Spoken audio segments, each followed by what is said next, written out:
pretty likable. But I don't want to test the waters. Yeah, anyway. Exactly. All right, so here we go.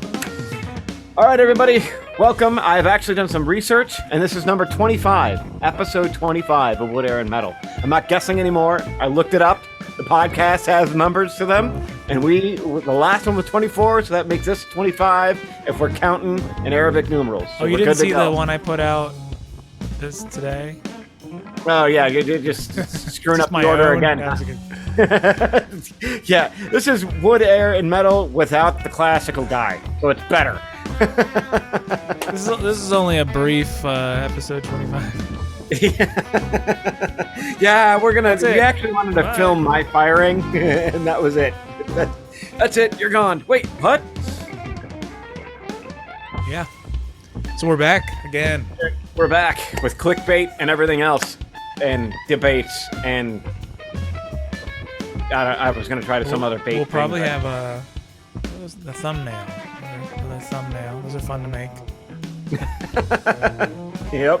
We'll see what gets spurred from this conversation. So today we are going to tackle ear training and talk about some ideas about ear training and the written page, or as who was it? The one YouTube guy, Adam Neely, says the cult of the written score, which I'm an avid member of. I have gone through the initiations and these sacrifices and everything else that is required to be part of that. And I kind of like it. You know, if membership has its privileges, if you count as never having money and buying a lot of instruments privileges, but it's great. I'm thoroughly loving it. But in all seriousness, we had to stop the Messenger exchange there for a minute, because we were starting to go back and forth. I'm like, we should save this for the podcast. We'll put the brakes on it. Let's bring this back up to talk about, because mainly it's a video that we both, I've seen it a while ago, and I'm pretty sure you have too, but it's been circulating around again of how Michael Jackson wrote music. Right. That was the big thing. And to the uninitiated, or those who haven't seen the video, he basically sang every part into a 4-track recorder and created the entire songs, and then would come in and tell the musicians what to play, literally by going, okay, this is the first note of the chord, and then sing it, this is the second note, and this. So the guy clearly had perfect pitch. That just doesn't happen. Great pitch. Yeah. Yep. But I think he might have perfect pitch. It's kind of interesting. Just to elaborate on that a little bit more.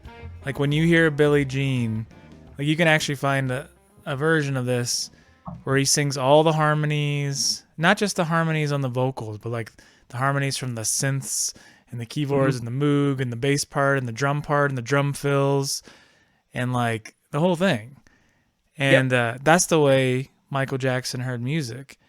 There's in the article that I sent Adam, it's not just that video, they talk a little bit about it, but one of his songs, what was it? I'm just blanking. Indestructible or something like that, whatever. In the 90s, it went to court because somebody said that he stole it. And so it's very fascinating to listen to this, his deposition, because his lawyer's so how do you write songs, and he's kind of talking to him, and he's sort of saying, well, I get these ideas and then they're in my head, and then I'll kind of record the parts with my voice and whatever. And then the guy kind of probes him well, how many songs for Bad, how many songs did you have? How many songs are on the record? And he said 12 or whatever it was. He said, well, how many songs did you write for the record? And he's about 70. He says, is that typical per album? He's yeah, probably about 70 songs per album that I write in that fashion, with his singing, So he's got all these demos. And then he's talking about that, whatever song it was, which I don't think it was Indestructible, it was whatever it was. He's yeah, that was a song from the Bad sessions, but I didn't finish it. And then we came back and revisited it, and I kept tinkering with it. So he's actually proving that he wrote the song in the early 80s or whatever, because he could sing every part of both versions of both songs or whatever. He's sitting here in the depth. He's oh, so the bass part, is he's doing this whole thing and like, or whatever it was, and he's like, so I got that. And then there's this harmony and it's like, da, da, da, da, and singing all the parts. And it's just pretty cool, like just a total monster. Mm-hmm. How he got to that ability. And then one of the things he says is that he doesn't read music at all, Mm-hmm. didn't read music, doesn't really know theory in terms of like Western theory that people learn in school. So yeah, Adam and I started kind of going back and forth on that. And I kind of stated that, if I ever had the chance to run a music program, it is a thought experiment. And I've been thinking about it since we've been chatting. Like I think it's probably 2 days ago or something, we were sharing this. Maybe it was yesterday. Yeah, I think it was yesterday. So you just kind of thinking on it more, but I'm like, if I had a music program, I'm kind of like, part of me is thinking, I don't know that I would let people, I would want you to write music, but not let you write it on paper. And you have to come in and you have to sing the parts. And I realize not everybody can sing.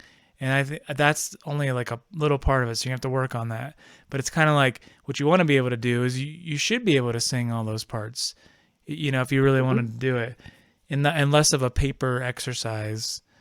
And, make that like a requirement that over at least the first, I was talking to my wife about it too, like over the first 2 years, because this is how much I was thinking about it.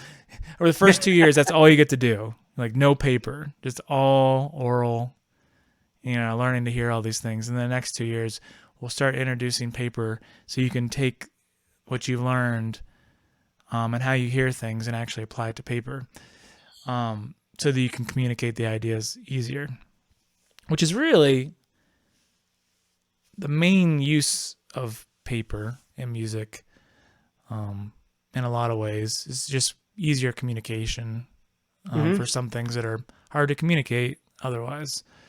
Yep. But anyway, I kind of gave my piece. What do you got? Well, I mean,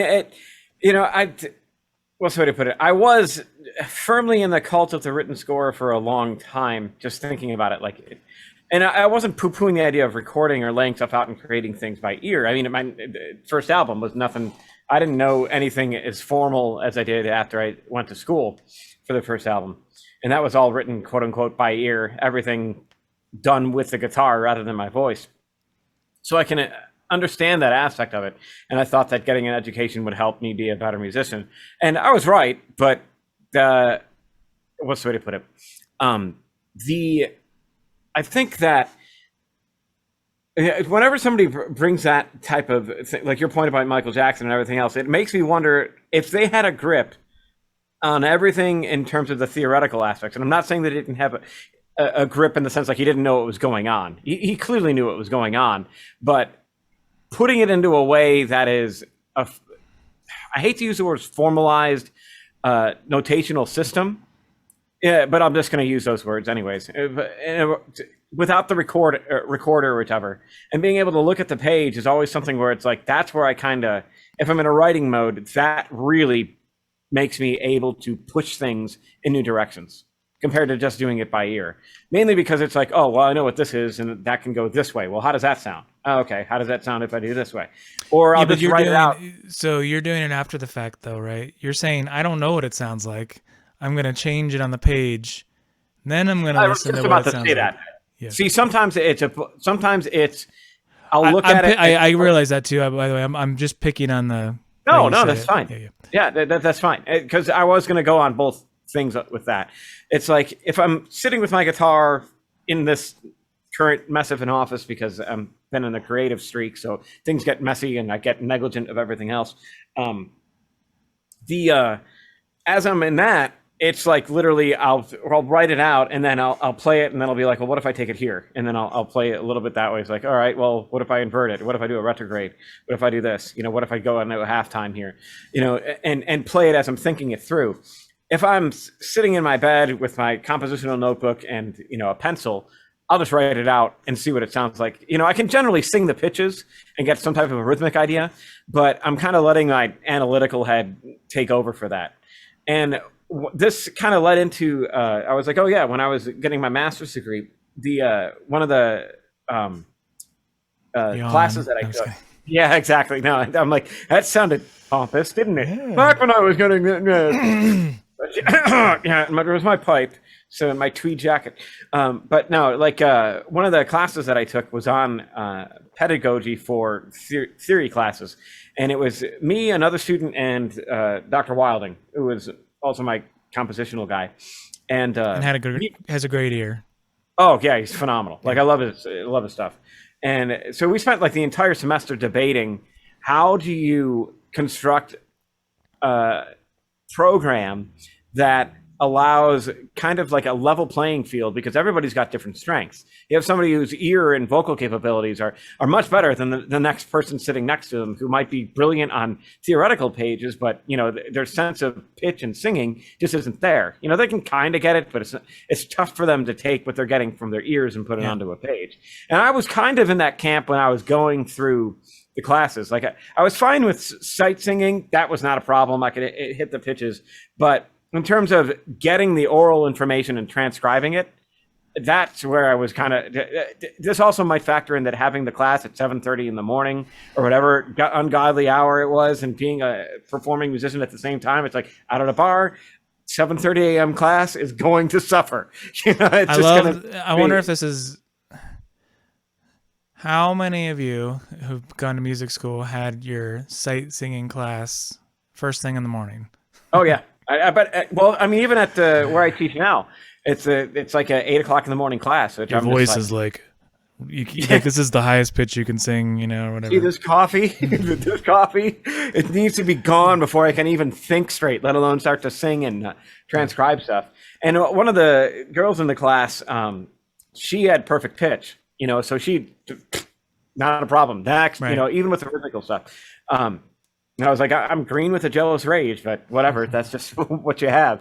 And that was that. So, you know, I did really well in any of the analytical stuff. That was not a problem. But the ear training and the oral questions were always like, I could hear scales without a problem, but you throw that into like, when it got to like inversions and stuff, it was like, I know what it is, but I'm not too clear about if it's in first or second inversion or third if we're in seventh chords or whatever.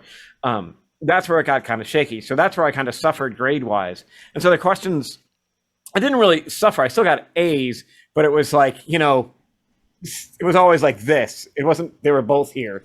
And that was one of the big things that we kept dealing with is like, how do you keep the grading fair when you have people with different strengths in the same class and you're using them both? It's like some schools would do it where you'd be graded on the oral stuff, pass, fail, and the theory would get the letter grade. But that was still kind of like, well, you know, if you're brilliant at the singing, it's kind of not right for the other thing, because you clearly understand and can hear what's going on. Like you're not ignorant of those things. It's just it doesn't make any sense at all that they would ever share a grade. Yes, I completely agree, and it makes it. I don't think really most schools hard. are like that, by the way. I know Akron was. Well, when I was at Youngstown, it wasn't. There wasn't any classes because that was for the masters, so it didn't really matter. At Kenyon, I don't know off the top of my head. I think they're combined. They're clearly extremely different skill sets. Yes, and both. I think they're both necessary to an extent, especially if you're going for formalized education. An emphasis on the formal education. You got to kind of dabble into a form of analysis that helps, explain ideas. Sure, exactly, and that I think is why I kind of favored the written thing, because you can explain the ideas in a way that is. It's right there. It's like, this is going to go here, this is here, you know, and then you can play it after the fact. And I think that's a little bit easier to communicate. Because, I mean, you look at band setups now, it's like, okay, here's you got the real book. Here's the head and the chords, boom, and you should be able to read that right off right out the gate. Now, that being said, that doesn't poo-poo the idea that other people that don't necessarily operate in that can't be more than adept at what they're doing. Michael Jackson being the big point. Like, you heard every single line in there is prolific of just using the easiest modicum of providing that information into a recordable setting. You know, it's like we use a sheet music because we can write on it to get our ideas out and have it static. Well, if you're not using that, but you have access to a recorder, and that's something that you're super familiar with, then you're going to go with that. So in one sense, you are quote unquote writing it down. You're just doing it with a recorder versus doing it on a written page. My only thing that I would say that puts me more into the written page thing is, and I was thinking about this earlier today, is just Beethoven. You know, you look at the way he clearly would write by ear and everything till he didn't have that anymore. So he went stone cold deaf. And then he wrote his Ninth Symphony, which is, considered. Yeah, but he still could hear the music in his head. Yeah. He didn't need to hear it otherwise. Yeah, I mean, I like. See, I'm not sure. I don't know what happened to the oral capabilities. No, but I'm just thinking, like, I don't need my ears to hear music. In a sense, like, I can hear music in my head. Yeah, no, exactly. And I can hear intervals and hear pitches and harmony and, rhythms, and I don't have to hear it at all, right? I've already heard it. I know what it sounds like. I guess I'm assuming that Beethoven could grip on everything. Unless his brain stopped working, probably could still hear that.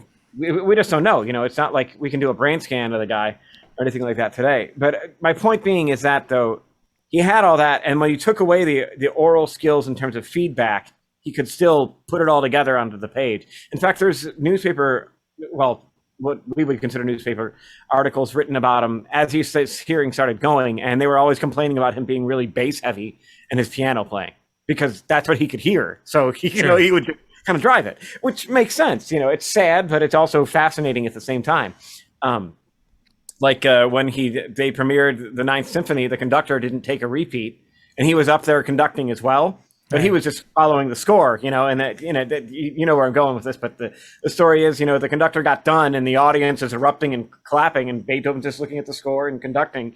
And then he's like tapped him on the shoulder and had to turn him around to see the audience that they're like, that's the reception that he was getting. Sure. One of the music history teachers would always cry when they told that story, and I'm like, I figured after like the fourth time I tell it, it would just be like normal, like that emotional edge would be gone. And I'm not like trying to make fun of that particular teacher or anything, but it was just like, all right, you've done it for a good amount of time. This should be, we're over it. It's sad, but it's just the way that it is, and it's a testament to Beethoven's incredible writing ability with that. So I guess I want to back up a fair amount. All right. Before I forget. So like one thing that you mentioned earlier is writing the music before you really knew theory and you used the guitar. And in a sense you're using your ears to write it. Mm-hmm. But what I was getting at with the music program thing was, I'm sorry, you don't get to use your instrument. Okay, yeah. And the intent here is, the reason I say that is we can learn all kinds of shapes and things like that fit under our fingers, and certain things lay nicely, and we sort of learn things that sound good together, or little tricks or whatever, and we can do that without actually hearing it in a way. Like we do it as a mechanical exercise. Yeah. Now we're evaluating it after the fact, but it's more of like, I wonder what this sounds like if I put my hands like this. Oh, okay. Well, if I move this note, like, but what it isn't is you really aren't like in control of the sound, in that you might like what it sounds like, but you couldn't tell me what it is that you're hearing, because what Michael Jackson would have been able to do, and what the goal of the training would be, is that you would be able to sing all those pitches before you even played it on the guitar, and you would say, and not because you were like, well, I just know what this harmony is, and that's a fourth, and that's a third, and that's a tritone or whatever. It'd be, you're hearing the whole chord in your head, and then you're saying, oh, that's, what chord is that? That's that chord, and it's stacked like this. So it's a little bit of a different like sense of perception. So going to the piano or guitar in particular are two instruments that are like very mechanical, like almost like pushing buttons kind of things.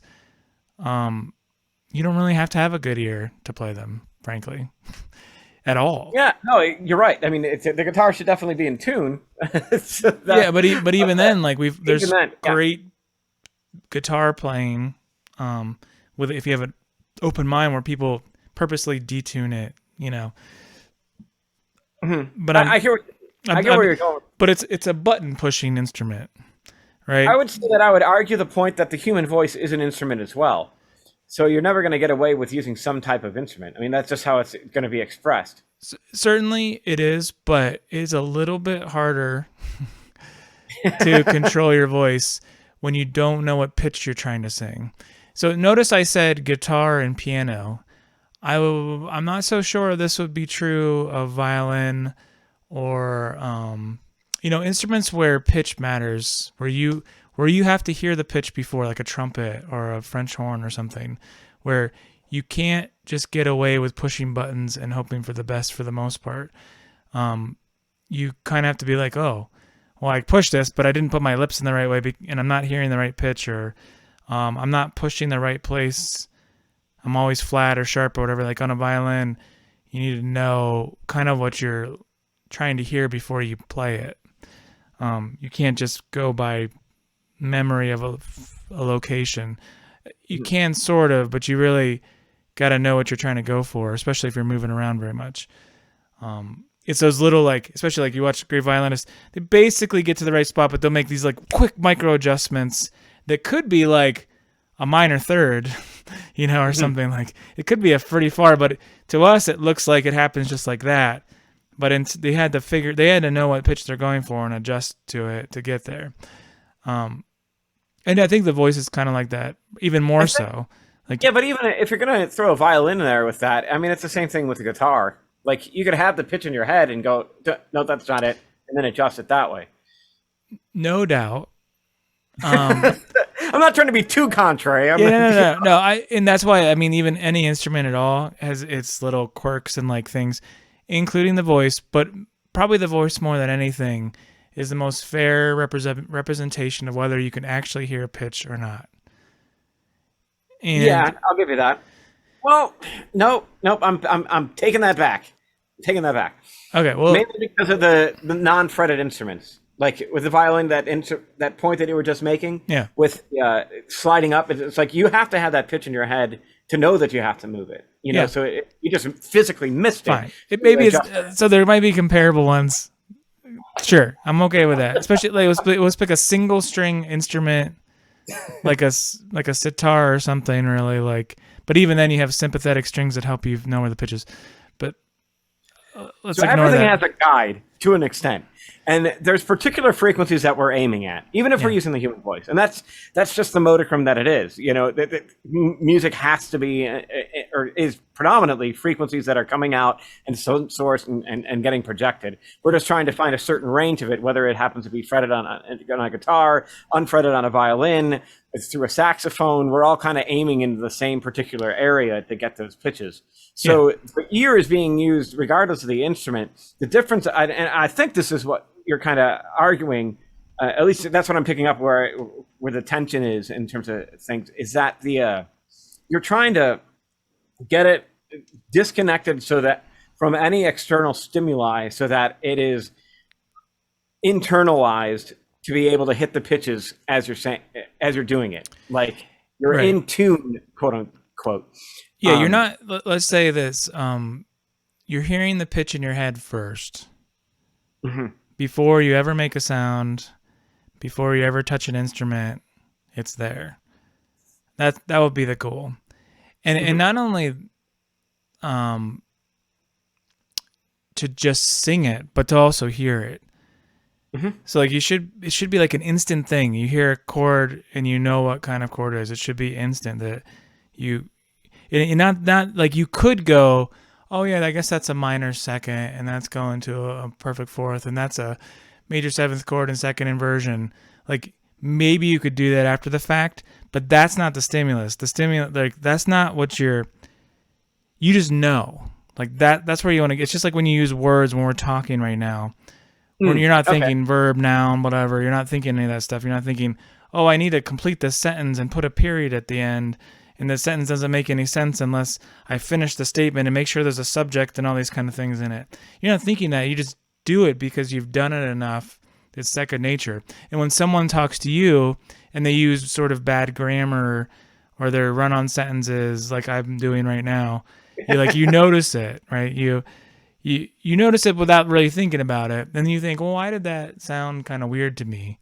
Oh yeah, I guess he was just like, he didn't really get to the point. Like he was just kind of going on and on.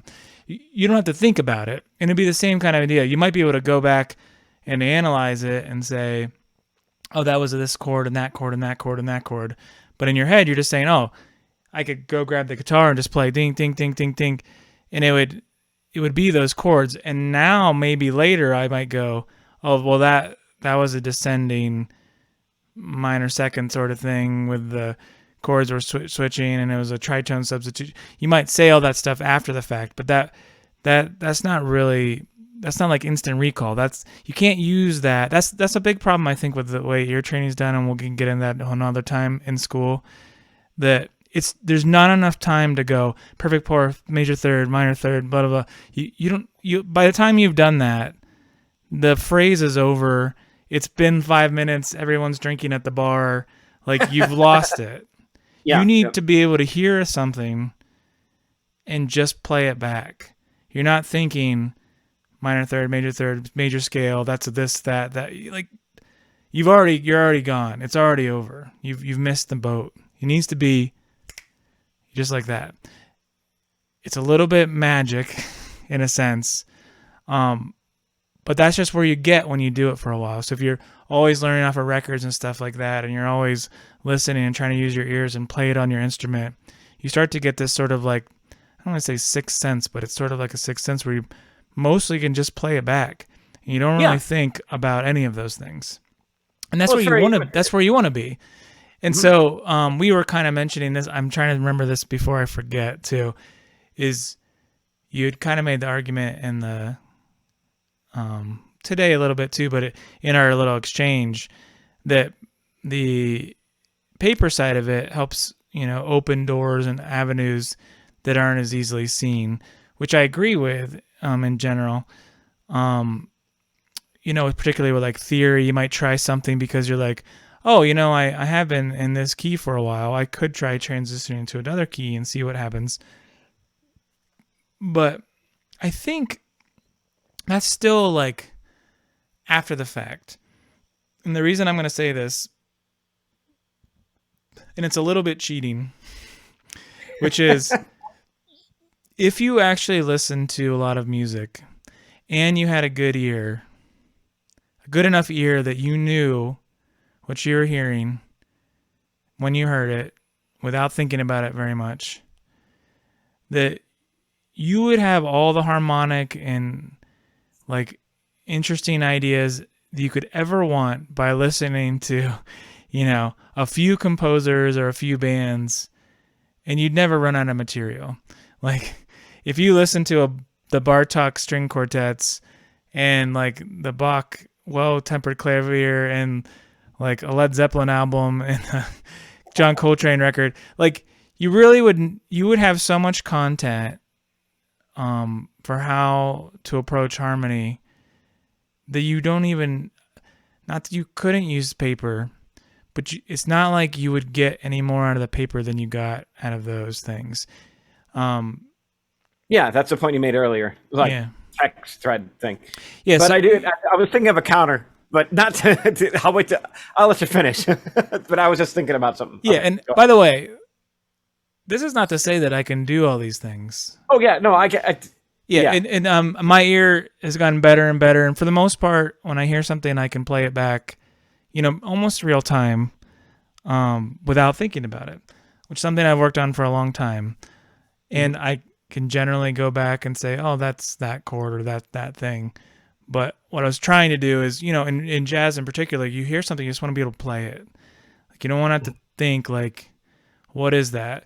Now, there's different phases of that, and there's different things that you learn when you're trying to figure stuff out, and you kind of get it under your fingers and into your ear, that they are sort of like, let's say, automatic fingerings or something like that. There's a little bit of that kind of goes on.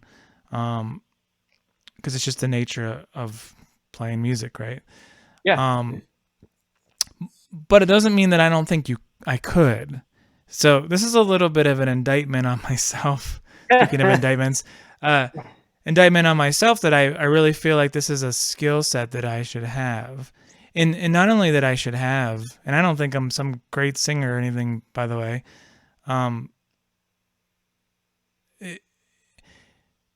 but that it's sort of lazy of me not to have it. And I think it's totally doable. I think it's doable by anyone who actually wants to play music. And then one last point before I forget, and then I'll let you go, which is I kind of mentioned this in our text chat too, which is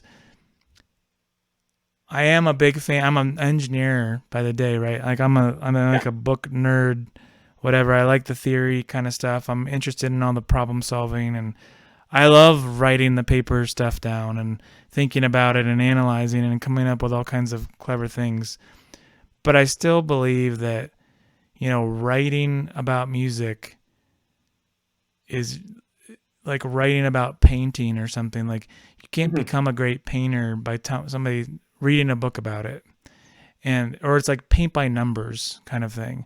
The real magic of painting or visual art or music is in music. It's ears. In the painting world, right? It's your eyes and how it sees it and how it perceives it. All the words you could possibly come up with are significantly less valuable. And when I say words in music, we have words that are written as little circles with lines on them too. Those are effectively words we've come up with for music to represent it. But that is still like writing. That's like a language that we created that's written that has nothing to do with real music in a way. It's a post-analysis of it. But the magic of music really is still, this is more important than anything you could ever write down. So that's where I stand. Closing argument. Closing argument. Well, my thing was, I was like, well, then how would Schoenberg go about it? Because he took everything that he had with ear training and, a huge understanding of 18th century counterpoint. In fact, he wouldn't let anybody into his 12-tone methodology unless they had an incredible grip on the 18th, which I found fascinating. He's like, no, you need to know this like the back of your hand, and then I'll show you the 12-tone stuff. Sure. And so that next level of like that particular thing with the Viennese school, would that have been possible by considering how formulaic some 12-tone stuff, I'm thinking Babbitt on that one, is that even possible with just using your ear? This is where I said I was cheating a little bit earlier. Okay. And the reason that I was mentioning cheating, if you didn't catch it, I'm going to elaborate now, which is some of those things I think you're right. But okay, that doesn't apply to us. Because it doesn't apply to us because it exists. So if you had Michael Jackson could listen to, Webern and all this stuff. What if Michael Jackson? Now I'm really thinking it's like that'd actually be pretty sick and cool. All right. Like he might not like it or enjoy it, but presuming how good his ear was, he had an understanding of it that you and I probably won't get, right? Unless we really work on our ears a lot. We might read it on a piece of paper. We might understand that it was some formula, but from like an oral standpoint, he's just better than us. So, so I'm not so sure that he wouldn't have it, I guess is what I'm saying. Could he replicate something like that or be able to create something like that? He might have to listen to some more of it, kind of ingrain it more. But to someone who has ears like that, it doesn't matter what intervals they are. You know what I mean? Like, it doesn't matter what weird intervallic sequences are happening. They're just notes. It'd be kind of like you going around, looking around my room and going, well, that's red, that's green, that's black, that's green, that's gray. It's kind of like a white sparkly thing. That's what Michael Jackson presumably would be able to do with it. He might not like the way that this looks, but he gets it. He gets it. He gets why it looks that way. And so that's where I was cheating. That's why I'm I was kind of mentioning Bartok or something like that. If you listen to Bartok, the string quartets, all of them, you would have a lot of information you could use in the future. Or Hensei or Hindemuth, all that. Yeah, I was just picking one, right? Yeah, there's so many of those guys. You just need to hear. If you had that kind of ears, you would understand it. You would say, "Oh, okay, that's that kind of style." Maybe you don't really know. Now, that being said, my little shot with the 12-tone 12-tone and serialism. That being said, I've had theory teachers say no, I got composer friends of mine that totally hear everything in 12-tone. They're sure. Oh yeah, that's an 0135, or they'll be able to tell you everything right off of hearing it. Yeah, for sure. Yeah. And that's the world that they live in. And could that translate to tonal? Yeah, of course. Duh. That's just what they're wrapped up in. So, I think in jazz too, pretty much once you've been doing it for a while, you can hear any note against any chord. Yeah. And not just it's how do you get there and where do you come from and all those kind of things. You pretty much can hear it and say, that the flat 9 on a major 1 chord is okay, because I know how I got there. Yeah. Well, that's what Matheny did in that masterclass. Right. Tie things back to the previous episodes, and he did that. He's sitting there talking. I don't think that's so atypical. So it's not hard for me to fathom at all that a modern composer, that would seem to be almost like a prerequisite, especially in the classical world. Horrible name. The classical world, composers, especially PhD. If you're going to get your PhD or you're going to study composition, and your PhD composition teacher can't do that, you might want to go to a different program. Probably, yeah. But anyway, that should be the world that they live in. That should be the world they're exposing to you, and the expectation they would have of you, I would think. Again, here I'm creating a music program. Yeah, exactly. All of my yeah, exactly. Get it together. That's why I'm talking to the teachers, not even the students. Yeah. And I think those are all really good points with that.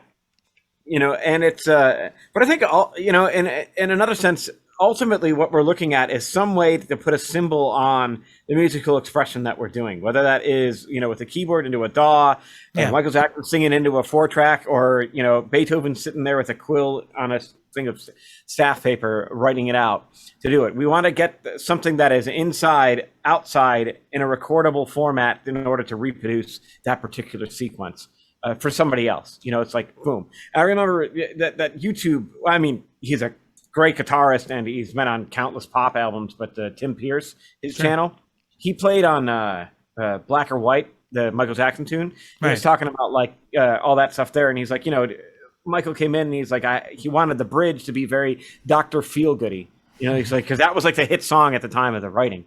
So he's I want to take that idea. And then he played that middle section. It's oh my God, that sounds exactly you could totally. It's that. Yeah, that's pretty much Dr. Feelgood, just in a different key, with a slight rhythmic variation, but that's it, So he used that. He wrote that particular riff with that. Yeah.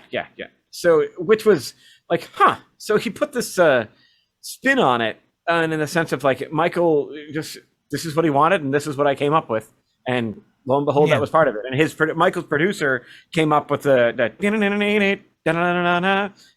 I don't know if Michael sang that to him or not, but the producer definitely came up with that guitar part. And he's this producer is not the world's greatest guitar player by any stretch of the term. He just happened to have a guitar, and Michael was talking. He's oh, like this? He's yeah, like that. And record, and history was made at that particular moment. And that's not begrudging the fact too, because I think in another sense, and this is something that I think every musician struggles with, is that you bust your ass to get certain things to happen, and then you have the situation where this guy that's maybe not quote unquote as good as you sits down and just comes up with something brilliant, and you're well, Where's the matches? Because I got a fire of all my instruments to go, and that's typical. Someday that might be you, but that's just the writing process happens like that. You're going to pull from whatever resources you have. I remember reading an interview with Steve Lukather talking about some funk album that some guys like were paying him to record on, and they're like, yeah, we had this other guy came in and he did these parts, and he's like, I'm listening to these parts, and I'm thinking this is probably all this kid that was in there before could play. He's like, it was freaking great. Like, it totally fit what they were going for. And he's like, I just looked at him, I'm like, why don't you, I'm not going to get to this type of thing.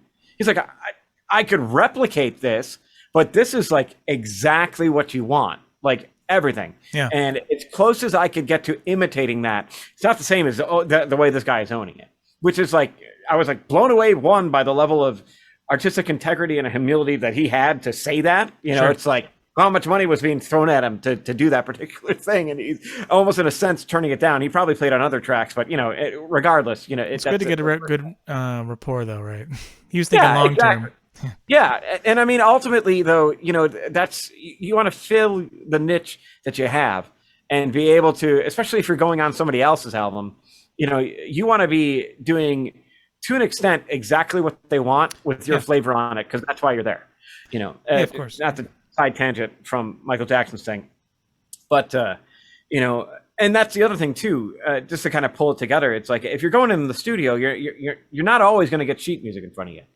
That would be my ideal world. It's like, play this, okay, that I can do. But I mean, the music world, particularly for guitar players, anybody who's played like pit shows or sat in with like a working band. When I say working band, you're playing top 40 or something like that. Yeah, you're gonna get you're not gonna get sheet music. Yeah, and even if you do, you get sheet music for the musical, but it's usually chord charts and flashes and chords. And they throw like these random chords in that can only be played on a piano. It's 11 notes on them or something. They write out the voicing, and you're like getting your foot in there. And it's like real fast to switch between different chords. Yep. But anyway, yeah, so that just happens. But I totally agree. I mean, as far as playing on anyone's stuff, you just play what they need to play. That's the best thing you can do for somebody as a musician, is not put your spin on it, but to help them make the thing that they have their dreams about. You want to make it as good as they can do it. That's your best service. Unless they ask you to do something that's your particular flavor. Yeah, exactly. And there is something to be said about that. You don't get hired if they don't like the way you play. Sure. That's just like that. So that's something to keep in mind. It's like you have to keep that factor going when you walk through that door. It's like, all right, I'm going to do my thing, and hopefully it works out. And I played on somebody's album where it went absolutely fantastic in the studio. Like I played on like 4 tracks, and then they realized they made a mistake later on and had to wipe everything. Like it's like, and by then they were out in California, and they're like, so I just had to have some, and I mean, whatever, I don't care. It would have been cool to have my name in lights, but if it didn't work out, it doesn't work out. And that's the other thing too, is you could be recording a bunch of stuff and it just doesn't get used. That's just it. They take a different direction. Oh, well. As far as going back to the ear thing, this has nothing to do with art. And what I mean by that is, while I do believe the ear is 10 times more valuable than the page, again, coming from someone who loves the page and analyzing it and geeking out on it,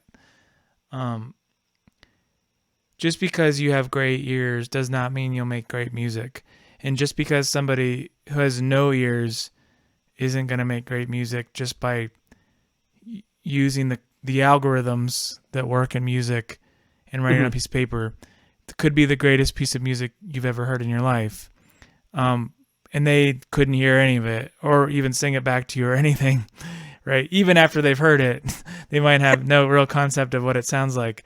There's nothing to do with that. So I'm not saying that you couldn't write great music without this.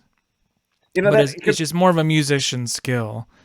It's kind of like, how do you want to learn how to paint? You want to learn how to paint reading a book and then writing about how you're going to hold the brush or whatever? Or do you learn how to paint by painting? I would I would say the more you paint, the better you're going to get at it. The catch on there is that somebody could tell you something like, hey, you're holding that brush kind of funny. If you held it a little bit like this, your lines would be straighter. And then you do that. But I know there's those kind of things too. Yeah, the technique in order to bring efficiency are always going to be things Right. that need to be adjusted. That's just the way that it is. Though I would argue that if you can't see, and I mean see in the art sort of way, you can't really draw very good. It has nothing to do. So this is actually this is a very interesting topic, and we can get into another time. I love drawing and art and those kind of things. And before I played music, I always drew. I think even my parents were like looking at like art schools and stuff. I was pretty into it.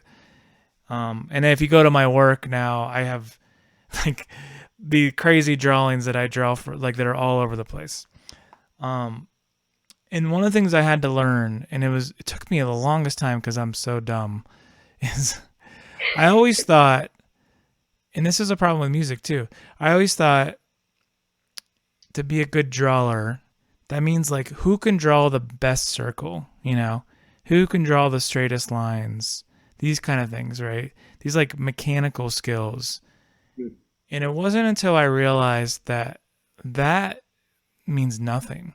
Like you can show a 5-year-old how to use a compass to draw a perfect circle. You don't get there's no real value in your steady hand, there's a little bit, but being able to draw a perfect circle or something like that, or draw a perfectly straight line doesn't mean you make good drawings, because anyone can do that. I mean, you can give somebody a ruler and they can draw a straight line. Like there's no value in that skill in particular. What I really had to learn how to do is see. Was one of the problems that people have in drawing is we get these sort of like symbols in our head. We think, oh, it's a table. So a table has 4 legs. It kind of looks like this in your head. So you draw a square and you put 4 lines on it or whatever, because it's a symbol in your head. And that has nothing to do with actually drawing. Because what drawing is about seeing whatever you see, you just replicate it, right? So you have to learn how to see it first. Because when you actually draw a real table, you might not even see the back leg, right? And the front leg could be all like messed up a little bit, and it's not really straight. And then what you're really seeing, and on these shadows and stuff like that, you might think, well, the top's going to be bright, but the other side's going to be dark, but there's a shadow of something that's on the table. Like you just have to draw what you actually see. Like it's so dumb, and it's so easy in a way, but you have to like reprogram your brain to not draw symbols. You have to draw what you actually see. And I think this is the same thing with music. Yes, all the skills like getting your fingers to move, the sort of efficiencies and whatever, all that stuff seems like it's helpful. But it's doing, like, people do a lot of these exercises, and I think like John Petrucci is very guilty of this, which is just like the 1 2 3 4 1 2 3 4. It's kind of like just guitaristic sort of things. They're not musical at all. They don't come from a place of music. They come up from a place of just making your fingers work a certain way. But what you really need to work on is actually hearing. Like, what you really need, you can't draw if you can't see. And I was saying you really can't play music well unless you can hear. Because you could give a great musician who can hear, like a Fisher-Price guitar with broken strings on it, and it's going to sound awesome. Like, it's going to sound like music because they can hear. It doesn't even matter if they have a pick or whatever, or if they had to, use a penny or whatever. Like, they can make some music for you because they can hear. Doesn't matter if it was in tune. They can adjust the pitch with bending or whatever and make it sound like something, or invent an instrument on your, with, rappers or something. And, a good musician who can hear could play this thing, in a sense, once they messed around with it a little bit, play Mary Had a Little Lamb, you know, like play music, to make actual songs out of stuff. Well, that's where it all started from. It didn't start like, you know, with a guitar and 6 strings. It started with like this It guy. didn't start as a theoretical exercise on a piece of paper. No, not at all. It happened with a guy grabbing a reed literally off of a plant and going, oh, that's kind of cool. Yeah. We're going, You know, check this. Yeah. And well, it's all very animalistic in a sense. Well, not in a sense. It really was. You know, it's like even animals will dance and sing in order to get some attention and to whatever the mating process is and so on. And they're not sitting there going, you know, God, I wish Gibson had this bird guitar or whatever. You know, they're just doing that because those are the things that happen to work with reproduction. Can you tell I've been reading a little bit more about evolutionary theory?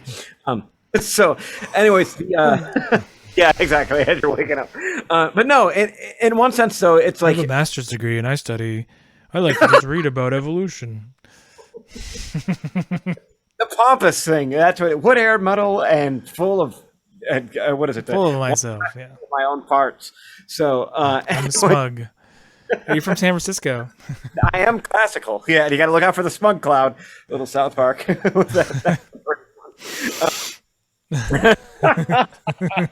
Oh God, that was so good. Oh my gosh. Excuse me a second. Oh yeah. It's just fantastic. Oh man.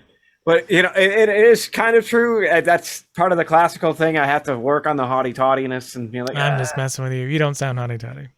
I know. I'm playing along. So, but ultimately, you know, that's the thing. I think that you know, there's a universality to that. You know, if crickets can do it, and we're doing it to an extent and creating that, that's pretty stinking cool to see the ecosystem kind of play off each other like that. Yeah. You know, and that's wild because it is a universal thing where you can go anywhere and start to play some type of song and you're gonna get particular reactions. Like that's something that they studied. It's like, you know, if you play things in wherever, you're going to pull an emotive response from the people around, regardless if they're familiar with it or not. Sure. You know, if I travel to, that's one of the things I loved about like with Pierre's writing and his experiences, because he grew up in French occupied Algiers. So he would wake up every morning to like the morning prayers and hearing like that Arabic and Muslim style of particular pronunciation and rhythmical ideas and pitch placement, you know, with the quarter tones and so on. And then like you can totally hear it in his guitar playing. Like when he really wants to bring that out, it's like, all right, that's just wickedly cool. And, you know, this was this thing that was the barrier for me to understanding what he was actually doing inside of being like, what's going on, you know, like way back. And I would first starting to really play. So I was just kind of like, that looks hard, but where's the tune? And now I'm just like, oh my God, did you see what he did? You know, once you get what he was doing, it's like, wow, that's pretty stinking amazing. And I think to an extent, that's what happens when new styles kind of get out there. Is we have there were first approaches of like, I don't get it. Like, what are you doing? And then theory always follows practice.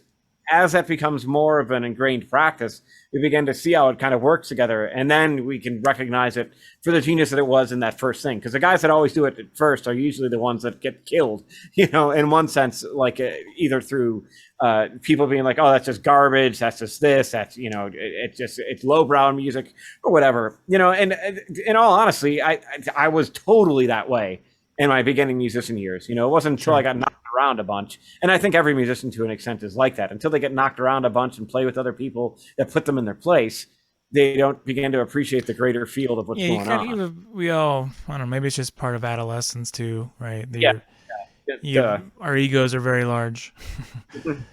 Yeah, I was thinking too when you were just saying, you know, you ever seen when somebody takes like a blues guitar solo and they write it out in notation? It looks like the most advanced thing you've ever seen in music notation to actually do it right? Mm-hmm. With all the like quarter tone bends and the like, I mean, if you write that out in real notation, in Western notation, I should say, it's just like Western notation is just not very good at it. It's Mhm. almost impossible to read because it's so complicated. Yes. And Oh, it's there's definitely just a language there, that an oral tradition, so to speak, that just doesn't represent itself well. And jazz, in a lot of ways, jazz really doesn't fit very well in Western harmony. And it's a problem because we've forced it in there. So then you get a lot of people creating jazz from Western harmony instead of from where it probably should have been done. You know, and should's kind of a weird word. I just mean that you're not really getting the intricacies because Western harmony and Western notation isn't good at representing it. So you miss a lot. The words fail it. Well, it's like Jacob Collier, to an extent, and when he decides to sing a minor third, but with 4 steps in between. Yeah. It's like, how the hell do you notate that? Like, you can't. Somebody tried, and it just ends up like being like backwards stemming diamond fractions of a note, type of thing that in order to represent, like, these don't really exist and we can't really, right. Or let me rephrase that. These can't be written simply on a page. Yeah, so you put like -17 or whatever. Yeah, or whatever. I remember seeing that because some guy transcribed it and I was like, what the? Oh, okay, that's why he's doing it that way. But even that's not replicatable on a piano. So the only way to do that is to sing it, and maybe with like a fretless instrument. Sure. You can get those pitches, or something with a microtonal. That reminds me of the like Steve Vai notating Zappa solos. He's like 18 or whatever, and Zappa. There's like a quote of Zappa being like, "This kid makes me look like I'm a genius," because Steve was notating it like pretty precisely. Mm-hmm. So all the little bends and stuff, they look like quarter tone bend, eighth or whatever, an octave of a bend or whatever, and like even like the phrasing, like a lot of blues phrasing, if you really like cut it in pieces, it's really complicated rhythms to write. And sometimes you'll have 5/3 or something like that, which sounds complicated, but in that tradition, the way that it's phrased, it just sounds natural. Yeah. So it's like, but then you look at it on paper, you're like, wow, this guy's a genius, It's like 5/8 and like all these crazy bends and portamento and like vibrato that goes like this, and it starts to get really like hectic and doesn't suit it. Anyway, I don't know how we got there totally, except to say that this is just another tip to the hat of why my theory is better than yours. No, I wasn't honestly. I'm kind of agreeing with you with that. Yeah. It's almost just the oral side. In a lot of styles of music, really trumps the Western harmony, and that's why as you advance in harmony, you get all these different ways to analyze music, because the sort of traditional, you probably know all the names of these, and I always forget what they are.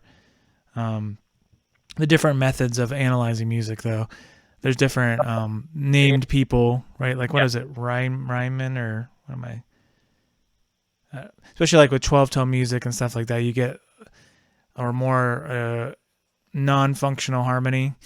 Yeah, non-functional harmony. You get a lot of different, like, it doesn't really fit in your sort of traditional harmony books because it doesn't follow the same rules. Yeah. And that's just, that's... I'm just saying, you have to invent like new ways of analysis to take something on like blues or jazz. Even this sort of traditional harmony fails, and so this is one of those like, well, if you just had good ears, then you wouldn't really need it in a sense. Now here we got to wrap things up, but I'm going to pose a quick question, and maybe this will be the last question. All right. Listening to like the hits of Michael Jackson, and let's throw Paul McCartney out there as well, because he was mentioned in the same article, of just writing quote unquote by ear the entire time. How harmonically complex do you think that is? I can't speak too much on the McCartney stuff. just because I just don't know it. Yeah, and But I mean, a lot of them. So the Michael Jackson thing, he didn't get that in a vacuum, right? yeah, of course. He worked with Quincy Jones for years. I'm gonna pick on Quincy for a second. Quincy was a great jazz trumpet player, with monster ears, and brought all kinds of harmony and like pretty advanced like jazz harmony into so many pop records, including Michael Jackson.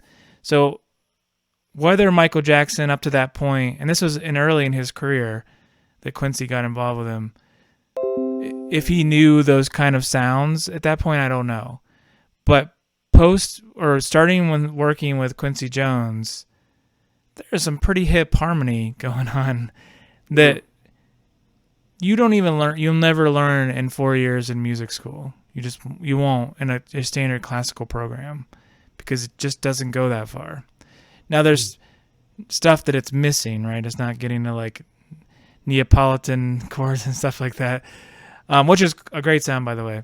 You should use it all the time. I like to put it in all kinds of songs because it sounds so cool. Yeah, but it is pretty in a lot of ways in jazz, it's sort of just like a way we would think of like altered stuff. But anyway, it's a great sound. But so yeah, maybe he wouldn't have done that. But yeah, I mean, he got like some pretty like 13th chords and all kinds of cool like harmonies. I mean, why do you think when you hear like Jacob Collier or stuff, like a lot of times he's just copying the sort of sounds he hears that Michael Jackson was doing, or Prince or something like that. Nobody's coming out of in a vacuum. Yeah.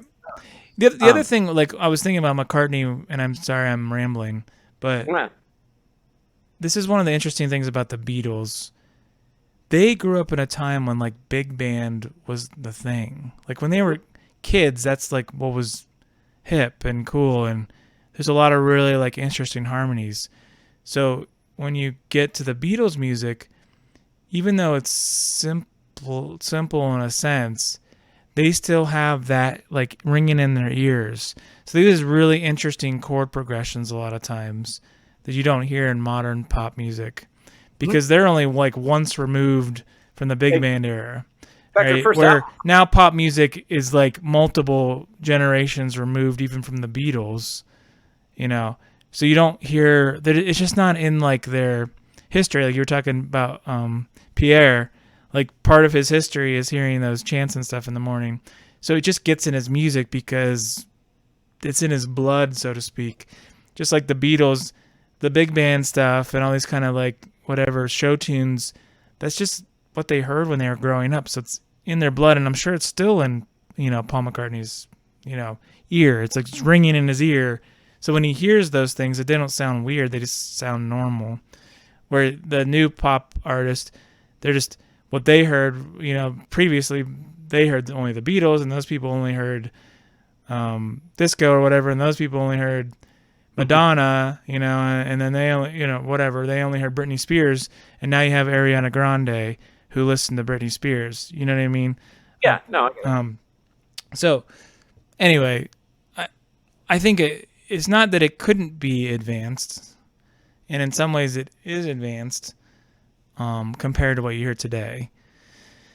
But it's just a matter of what people were brought up on and what they like, I think. Yeah, I mean, you're going to throw your own spin on what you've heard and what you like put together. I mean, you should if you haven't listened to it again. I know you mentioned you heard it before, but that Beat It thing, there's some pretty hip harmony on that.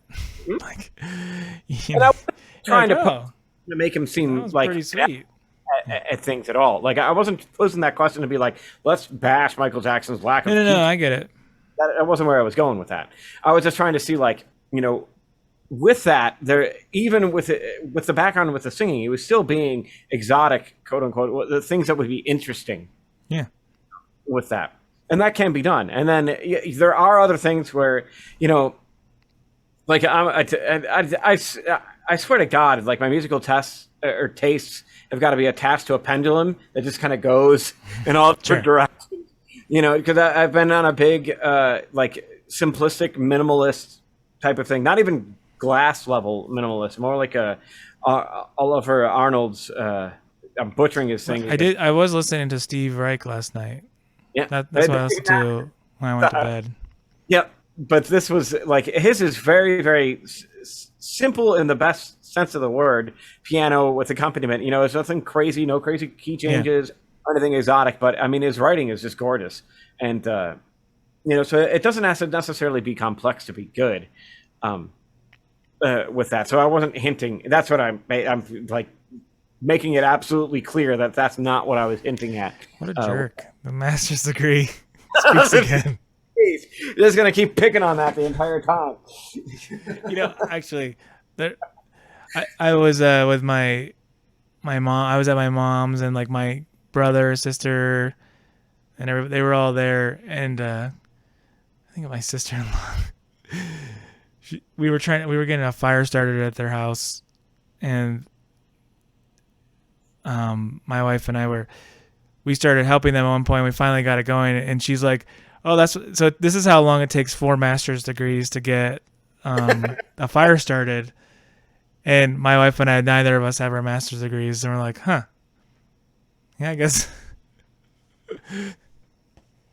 Yeah, thanks for that. But they both do, yeah. Anyways, so yeah, I'm picking on master's degrees this week. If you have a master's degree, you're on my warpath. I'm just kidding. I'm gonna wake up to a string of deaths. Oh man, how'd that extra money feel? Yeah, what extra money?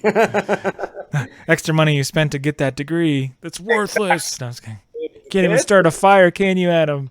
I can start a fire with that degree. I can put that underneath and get it going. Oh man, we were doing. Sorry, one last side tangent. Did you ever hear? Since we talked about Zappa, there's the Night at the Roxy, or the Roxy and Elsewhere. It's like the greatest Zappa album. If you haven't heard it, you got to hear it.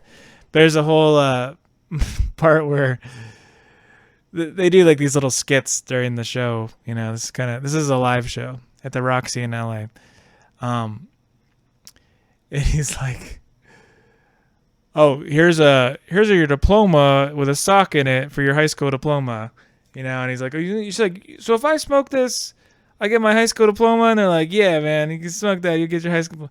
So then he comes back and he's like, "Yeah, man, here's you can get your college. You gotta go to college, man." He's like, "Here's your diploma." He's like, "Man, there ain't nothing in your diploma." He's like, "Yeah, that's right. You get nothing with your college degree. Smoke that, it'll get you real high." And he's like, "Yeah, nothing? Not nothing. No, that's what I want. I want nothing." So Zappa's like, "Spoken like a real Zen Buddhist," or whatever. "Nothing is what I want." Yeah, Zappa was like so out there. Like, it's one of those things that you just have to get. You know, it's like British to an extent. There's some of it that is not aged well. So no, not aged well at all. And there's definitely some brilliant stuff. Yeah, that's the way it's always stay a little bit away from a lot of the lyrics. Yes, yeah. It's worse than like us with like little kids now, and we're trying to like show them movies from like the 80s and 90s, and you're like, "All right, I think we're gonna turn this off." I didn't realize that was what was going on. Okay, click. Yeah. Yep. And it's usually like the verbs, like the words used. You're like, nobody talks like that anymore. Yep. Nope. That's the way that it goes. You know, about a 20, 30-year gap, and then we're looking back at horror, all that. So, all right, let's end this. Let's wrap this up here. So, thanks for paying attention to episode 25. I have gotten the numbers correct. If you have made it this far, awesome. Leave us a comment on how are your ears? How are your ears? Would you join the Tim Mirth hard program? We will make your ears. We're gonna start getting sponsors so we can start a music school. Yeah, there we go. I'd be down with that. You can take the ears, I'll take the page. How's that sound? All right, everybody.